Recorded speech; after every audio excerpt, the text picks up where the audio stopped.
Breaking news. తెలంగాణలో ఇవాళ అన్ని విద్యా సంస్థలు బంద్ కొనసాగుతోంది. విద్యార్థి సంఘాలు ఇవాళ బంద్కు పిలుపునిచ్చాయి. ప్రభుత్వ పాఠశాలల సంఖ్యను తగ్గించాలన్న ప్రయత్నాలను మానుకోవాలని విద్యాశాఖకు మంత్రిని కేటాయించడం సహాలు విద్యారంగ సమస్యలను పరిష్కరించాలంటూ వామపక్ష విద్యార్థి సంఘాలు ఈ బంద్కు నిర్ణయించాయి. దీంతో ఇవాళ రాష్ట్ర వ్యాప్తంగా విద్యా సంస్థలు బంద్ చేశారు.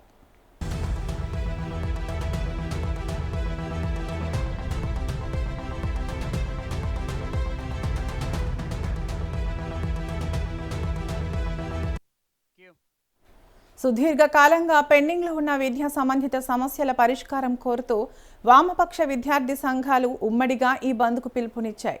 రాష్ట్రంలో ప్రభుత్వ పాఠశాలల సంఖ్యను తగ్గించాలన్న ప్రయత్నాలను మానుకోవాలని విద్యార్థి సంఘాలు డిమాండ్ చేస్తున్నాయి.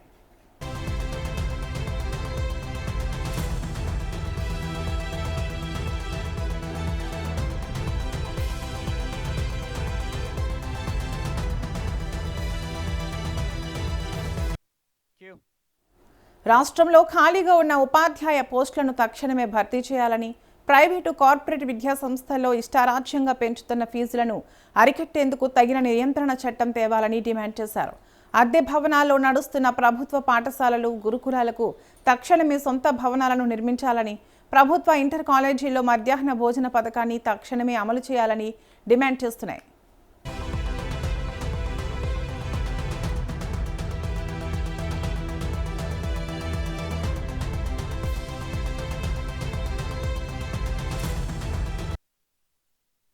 విద్యా హక్కు చట్టం ప్రకారం పేద విద్యార్థులకు ప్రైవేటు సంస్థల్లో 25% ఉచిత ప్రవేశాలు కల్పించాలని విద్యార్థి సంఘాలు డిమాండ్ చేస్తున్నాయి.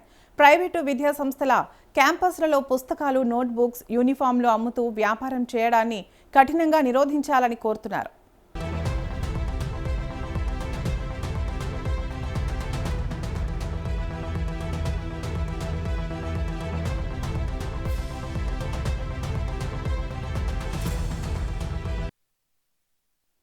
విద్యారంగంలో ఉన్న ఈ లోపాలన్నీ ఒంటిని సరిదిద్దడంతో పాటు సమస్యలపై ప్రత్యేకంగా దృష్టి సారించేందుకు విద్యాశాఖకు వెంటనే పూర్తిస్థాయి ప్రత్యేక మంత్రిని కేటాయించాలని విద్యార్థి సంఘాలు డిమాండ్ చేశాయి.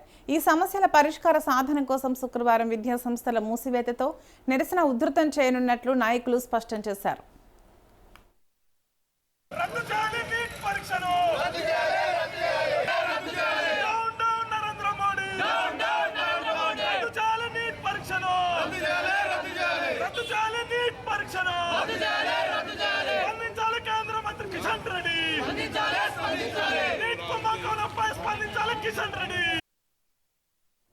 ప్రస్తుతం రాష్ట్రంలో 27,000 ప్రభుత్వ పాఠశాలలు ఉంటే వాటి సంఖ్యను 4,000కు తగ్గించాలని సర్కారు భావిస్తోందని విద్యార్థి సంఘాలు ఆరోపించాయి.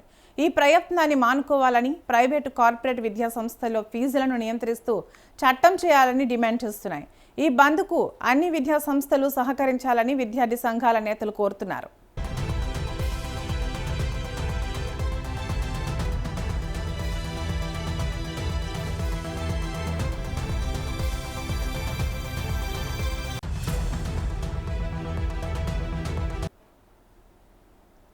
ఇక ఇదే అంశంపై మరింత సమాచారం మా ప్రతినిధి ప్రభాకర్ అందిస్తారు. ప్రభాకర్, విద్యా సంఘాలు చేపట్టిన ఈ విద్యా సంస్థల బంద్పై అప్డేట్స్ ఏంటి? తెలంగాణలో ఇవాళ అన్ని విద్యా సంస్థలు బంద్ కొనసాగుతుందని చెప్పుకోవాలి. విద్యార్థి సంఘాలు ఇవాళ బంద్కు పిలిపించినటువంటి నేపథ్యం కనిపిస్తూ ఉంది. ప్రభుత్వ పాఠశాలల సంఖ్యను తగ్గించాలన్నటువంటి ప్రయత్నాలు మానుకోవాలని, విద్యాశాఖకు మంత్రి కేటాయించడం సహా పలు విద్యారంగ సమస్యలను పరిష్కరించాలంటూ కూడా వామపక్ష విద్యార్థి నేతలంతా కూడా బంద్కు పిలుపునిస్తున్నటువంటి నేపథ్యాలు కనిపిస్తూ ఉన్నాయి. ఇవాళ రాష్ట్ర వ్యాప్తంగా కూడా విద్యా సంస్థలు బంద్ చేస్తారన్న దాని మీద కూడా పెద్ద ఎత్తున వినిపిస్తున్నటువంటి నేపథ్యం కనిపిస్తూ ఉంది. అయితే సుదీర్ఘకాలంలో పెండింగ్లో ఉన్నటువంటి విద్యా సంస్థ సమస్యల పరిష్కారం కోరుతూ వామపక్ష విద్యార్థి సంఘాలు ఉమ్మడిగా బంద్కు పిలుపునిచ్చినటువంటి నేపథ్యం. రాష్ట్రంలో ప్రభుత్వ పాఠశాలల సంఖ్యను తగ్గించాలన్న ప్రయత్నాలను ముఖ్యమంత్రి రేవంత్ రెడ్డి మానుకోవాలని దాని మీద కూడా విద్యార్థి సంఘాలు డిమాండ్ చేస్తున్నటువంటి నేపథ్యం కనిపిస్తూ ఉంది. దాంతోపాటు రాష్ట్రంలో ఖాళీగా ఉన్న ఉపాధ్యాయ పోస్టులను తక్షణమే భర్తీ చేయాలని, ప్రైవేటు కార్పొరేట్ విద్యా సంస్థల్లో ఇష్టానుసారంగా కూడా ఫీజులను పెంచుకుంటూ పోతున్నటువంటి దాన్ని అరికట్టాలనే దాని మీద కూడా డిమాండ్ చేస్తున్నటువంటి నేపథ్యం కనిపిస్తూ ఉన్నది. అద్దె భవనాల్లో నడుపుతున్నటువంటి ప్రభుత్వ పాఠశాలలు, గురుకులాలను తక్షణమే సొంత భవనాలను నిర్మించాలని, ప్రభుత్వ ఇంటర్ కాలేజీలలో మధ్యాహ్న భోజన పథకాన్ని తక్షణమే అమలు చేయాలంటూ కూడా పలు డిమాండ్లు ప్రభుత్వం ముందు పెడుతున్నటువంటి నేపథ్యం కనిపిస్తూ ఉంది. దాంతోపాటు విద్యా హక్కు చట్టం ప్రకారం పేద విద్యార్థులకి ప్రైవేటు సంస్థల్లో 25% ఉచిత ప్రైవేటు కళాశాలలకు సంబంధించి కూడా అవకాశం కల్పించాలనే దాని మీద కూడా విద్యార్థి సంఘాలు డిమాండ్ చేస్తూ ఉన్నాయి. ప్రైవేటు విద్యా సంస్థల క్యాంపస్లలో పుస్తకాలు, నోట్బుక్స్, యూనిఫామ్లు అమ్ముతూ వ్యాపారం చేయడాన్ని కఠినంగా నిరోధించాలనే దాని మీద కూడా డిమాండ్ చేస్తూ ఉన్నారు. విద్యారంగంలో ఉన్నటువంటి లోపాలన్నింటినీ కూడా సరిదిద్దడంతో పాటు విద్యా సమస్యపై ప్రత్యేకంగా దృష్టి సారించేందుకు విద్యాశాఖ వెంటనే పూర్తిస్థాయి ప్రత్యేక మంత్రిని కేటాయించాలన్న దాని మీద కూడా విద్యార్థి సంఘ నాయకులు డిమాండ్ చేస్తున్నటువంటి నేపథ్యం కనిపిస్తూ ఉంది. ఈ సమస్యల పరిష్కార సాధన కోసం శుక్రవారం విద్యా సంస్థల మూసివేతతో నిరసన ఉధృతం చేయనున్నట్లు నాయకులు చెప్తున్నటువంటి నేపథ్యం. అయితే ప్రస్తుతం రాష్ట్రంలో 27,000 ప్రభుత్వ పాఠశాలలు ఉంటే వాటి సంఖ్యను 4,000కు తగ్గించాలనే దాని మీద కూడా ముఖ్యమంత్రి రేవంత్ రెడ్డి మాట్లాడినటువంటి నేపథ్యాలు ఏదైతే ఉన్నదో సో దాన్ని మానుకోవాలనే దాని మీద కూడా వీరందరూ మాట్లాడుతూ ఉన్నాడు. ఈ ప్రయత్నాన్ని మానుకోకపోతే రాష్ట్ర వ్యాప్తంగా కూడా ఇదే విధంగా ఉధృతకు దారితీస్తామన్న దాని మీద కూడా విద్యానేతలు నాయకులంతా కూడా చెప్తున్నటువంటి పరిస్థితులు కనిపిస్తూ ఉన్నాయి. ఇవాళ అనేక జిల్లాల్లో కూడా ప్రభుత్వ స్కూళ్ళకు సంబంధించి కూడా సరైన మౌలిక సదుపాయాలు లేకుండా ప్రభుత్వ స్కూల్లో చదువుతున్నటువంటి విద్యార్థులు ఎంతో ఇబ్బందులకు గురవుతున్నటువంటి పరిస్థితి కనిపిస్తుంది. ముఖ్యంగా కొన్ని జిల్లాలలో ప్రభుత్వ స్కూళ్ళల్లో కనీస టాయిలెట్స్ కూడా లేకుండా ఉన్నటువంటి పరిస్థితులు కనిపిస్తూ ఉన్నాయి. దాంతోపాటు ఎన్నో సంవత్సరాల క్రితం కట్టినటువంటి స్కూళ్ళు పైన ఉన్నటువంటి స్లాబ్ పెచ్చులు ఊడి కింద పడుతున్నటువంటి పరిస్థితులు కూడా కనిపిస్తూ ఉన్నాయి. కొంతమంది విద్యార్థులకి ఎలుకల బారిన పడుతూ ఉన్నారు. అదేవిధంగా కొన్ని పాముల బారిన పడుతున్నటువంటి పరిస్థితులు కూడా రాష్ట్రంలో ప్రభుత్వ స్కూళ్ళల్లో అక్కడక్కడ కనిపిస్తున్నటువంటి నేపథ్యాలు కనిపిస్తూ ఉన్నాయి. ముఖ్యమంత్రి ఇంటిగ్రేటెడ్ స్కూళ్ళు కడతామని చెప్తా ఉన్నారు, కానీ ఇవాళ ఉన్నటువంటి ప్రభుత్వ స్కూళ్ళల్లో సరైన సదుపాయాలే సమకూర్చుకోలేకపోతూ ఉంది విద్యా శాఖ కావచ్చు, ముఖ్యమంత్రి రేవంత్ రెడ్డి కావచ్చు, కాంగ్రెస్ ప్రభుత్వం. తక్షణమే ఈ డిమాండ్ని కూడా అమలు చేయాలనే దాని మీద కూడా మీరందరూ కూడా పెద్ద ఎత్తున డిమాండ్ చేస్తూ ఉన్నారు. లేని ఎడల ఖచ్చితంగా రాష్ట్ర వ్యాప్తంగా కూడా బంధులకి పిలుపులు ఉంటాయన్న దాని మీద కూడా ప్రభుత్వాన్ని హెచ్చరిస్తున్నటువంటి నేపథ్యం కనిపిస్తూ ఉంది. మరోవైపు ఏదైతే ప్రైవేటు కళాశాలలు, ప్రైవేటు స్కూల్స్ ఏవైతే ఉంటాయో ఇష్టానుసారంగా డొనేషన్ ఫీజులు అంటూ అధిక ఫీజులు తీసుకుంటున్నటువంటి నేపథ్యం కనిపిస్తూ ఉంది విద్యార్థుల తల్లిదండ్రుల దగ్గర నుంచి కూడా. సో చిన్న రూమ్లలో వారిని ఒక్క రూమ్లో 30, 40, 50 మంది వరకు కూడా కుక్కి మరీ పెడుతున్నారు.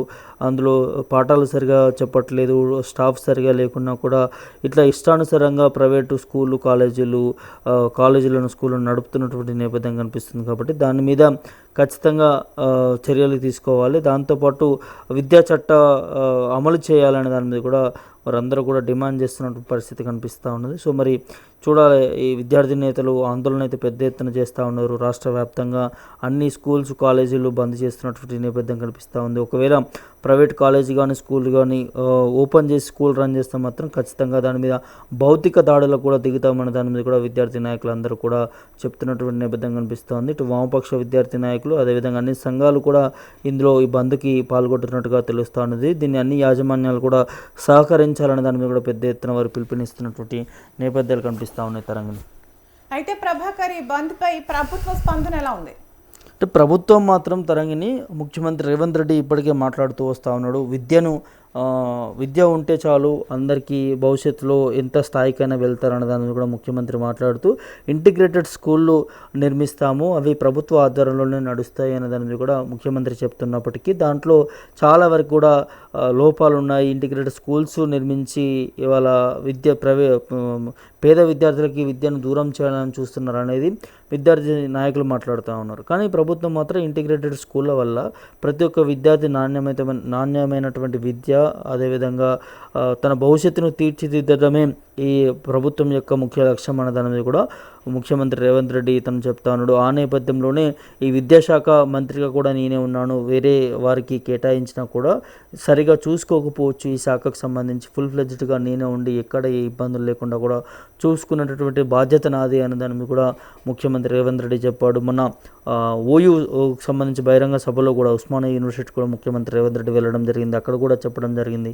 సో యూనివర్సిటీకి 100 కోట్లు ఇస్తానని చెప్పడం, అదేవిధంగా విద్యార్థుల భవిష్యత్తును తీర్చిదిద్దుతాను నేను, అదొక్కటి చాలు నాకు ముఖ్యమంత్రిగా, జీవితంలో ఇంకేం వద్దు అన్నట్టుగా తను మాట్లాడినటువంటి నేపథ్యాలు కూడా కనిపించాయి. సో ఈ ప్రభుత్వ స్కూళ్ళను మూసివేయడం అనే దాని మీద కూడా ప్రభుత్వం ఒక క్లారిటీగా ఉంది. ఈ ఇంటిగ్రేటెడ్ స్కూల్స్ తీసుకురావడం వల్ల ఇంకా మంచిగా విద్యార్థులకు విద్యను అందించేదనే దాని మీద కూడా ప్రభుత్వం భావిస్తుందనే దాని మీద ప్రభుత్వం చెప్తుంది. ఇటు ముఖ్యమంత్రి రేవంత్ రెడ్డి కావచ్చు, మంత్రులు చెప్తున్నటువంటి నేపథ్యాలు కనిపిస్తూ ఉన్నాయి. సో అక్కడక్కడ చిన్న చిన్న లోపాలు జరిగి ఉండవచ్చు, దాన్ని సరిదిద్దుకుంటామనే దాన్ని కూడా ప్రభుత్వం భావిస్తున్నట్లుగా తెలుస్తుంది Tarangini. Okay, right, thank you Prabhakar. Okay, ప్రభుత్వ పాఠశాలల సంఖ్యను తగ్గించాలని భావిస్తున్న సర్కారు నిర్ణయాన్ని మార్చుకోవాలని డిమాండ్ చేస్తూ విద్యార్థి సంఘాలు చేపట్టిన ఈ బంద్పై ప్రభుత్వం ఎలాంటి చర్యలు చేపడుతుందో వేచి చూడాలి.